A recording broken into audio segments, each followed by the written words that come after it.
Today's video is going to be testing these paintbrushes. I've been waiting probably, I reckon, what's today? Probably nearly 3 months for these paintbrushes to turn up. Now they are squirrel hair, as it says there, and they're watercolor brushes, and they're this Dainayw, I don't know how you say that, brand, Dainayw, I don't know. I've looked this up, and there's been a few people who can't pronounce what this name is either, so yeah, the box is really nice, like it came in a box. Now this set me back, for these paintbrushes, this set me back about $38 Australian. I ended up getting like some money off. It was gonna cost me about $43. I got a coupon that allowed me to get these cheaper. So I got these from AliExpress because Amazon, I had them but they weren't in stock. And these are the colors of what they look like. Now I've already taken them out of their packaging. They came individually wrapped in plastic. As you can see right here, we have a small 1, and then we've got a 2, then we've got a 4, and then we've got the big boy, which is a 6.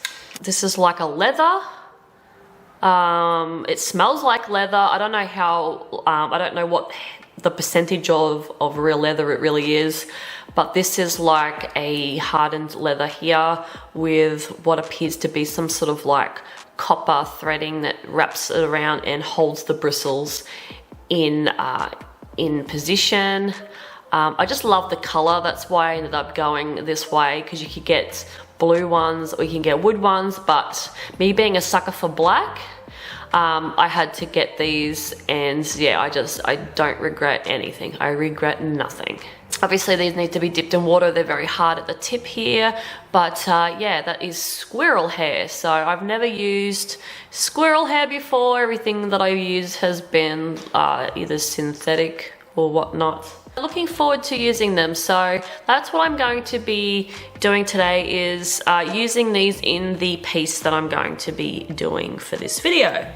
Today's video is going to be about recreating another piece of my old artwork that I did about 2.5 years ago. I did this drawing, just grab it, of Alice in Wonderland, of Alice here, and she's I did this with some really chalky, cheap watercolor when I was first starting out doing some watercolor, because I didn't know how to use watercolor.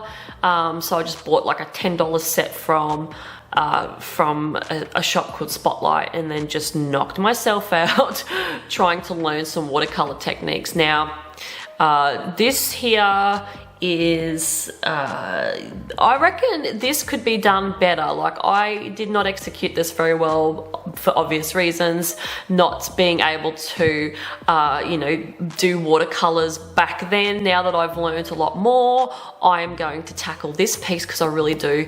I like the idea of this. So what I'm going to do is I am going to redraw this picture today and do it even more gorier, more horrifying, and you get my drift. This redraw that I'm doing today, I have decided to call it Alice in Frightland because that is exactly what it is. It's basically the alternate world to Alice in Wonderland, but way darker and way creepier. So like I said before, when I did this piece about 2.5 years ago, back in 2018, when I first started getting into watercolors and getting back into art, I really was just experimenting and trying to find my style and trying to find my grasp on art again, because I had been out of it for so long and had completely put everything down to focus on a career that I no longer am doing because it didn't resonate with my soul anymore, whereas art always did, but I always put it to the background So I really was learning, and this was probably one of very many pieces that I did when I first started back again doing art, and just experimenting with a cheaper watercolor, because when you first start out there is no point in going and getting expensive art supplies, especially if you don't know if that's what you want to pursue. But with me, it's what I wanted to do, and I didn't want to go out and fork out a bit of money for anything expensive until I sort of knew that that was the direction that I wanted to go in, and it ended up being the direction I wanted to go in. So it all worked out, and made me then bunny hop to the next products, and I am still doing that now, and just trying to improve and get more art supplies and build my fortress of art supplies up, so I can keep going and keep improving and have the tools that I need to improve. Now these paintbrushes, they are a mop, so they do hold quite a bit of liquid and watercolor, so they're awesome for complete, clean, really good, huge washes. Now I only ended up using the one because the one was big enough for me, as like, well, it was too big as it is, so the others would have been way too big.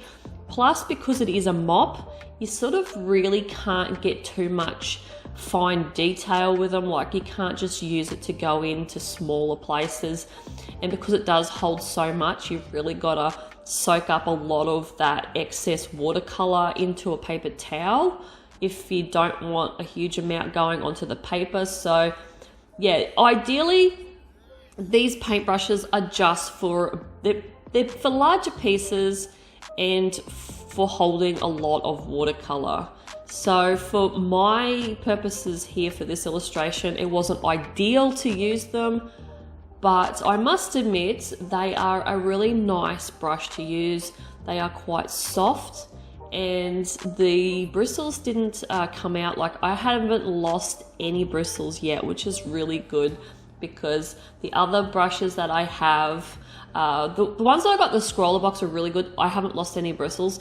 But those stupid Mop Marty ones that I have, those ones that have the purple barrel on them, they're just shocking. And the big mop brush on in that set is losing hair left, right, and center. But hey, Mop Marty, say no more. Pile of shit, I know, but stupid me keeps buying the products because, like I said in the previous video, they're just shoved down your throat in cheap shops, and they're just at arm's reach basically. But I must admit, the detailer set that I just recently got, really good. Haven't lost any hair.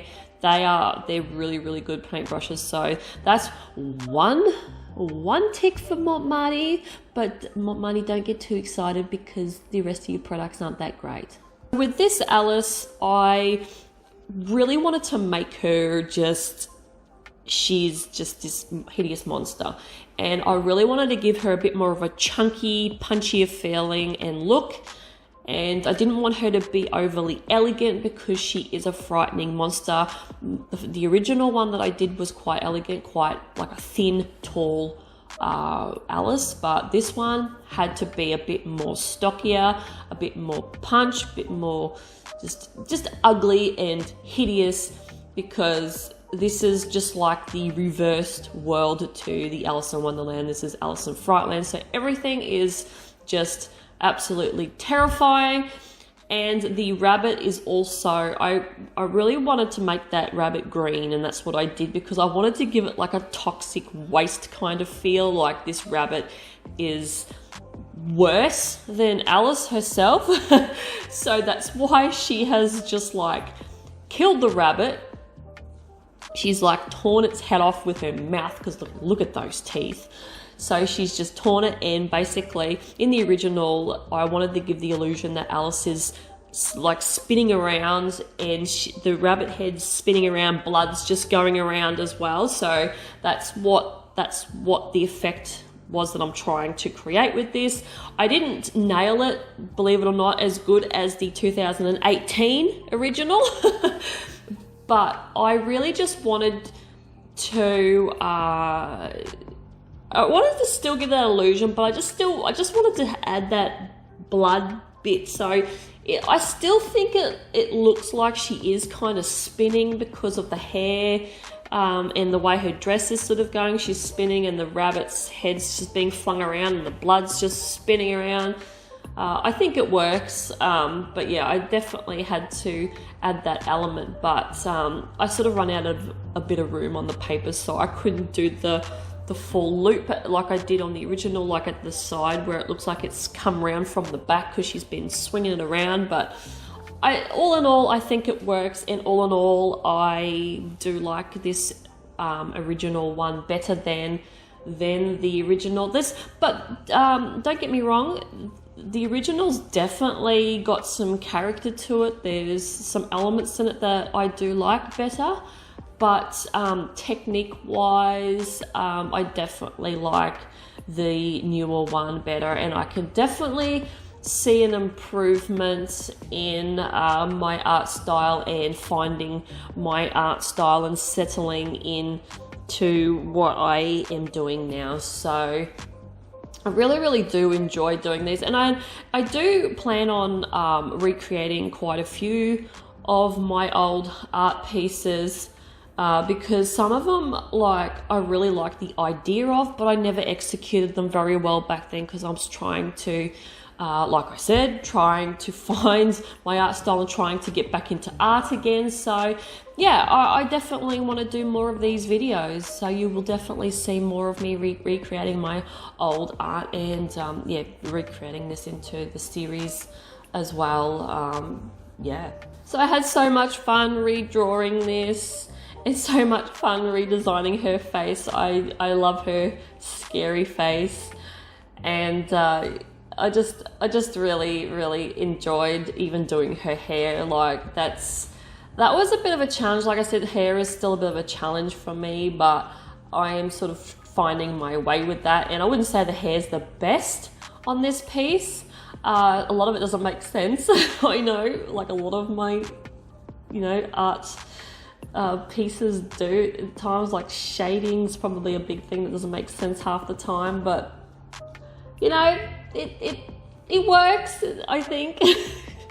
But anyway, I am out of here, and I hope you enjoyed this video, and I hope you enjoyed the final piece right here, and I will see you guys in the next video. Bye.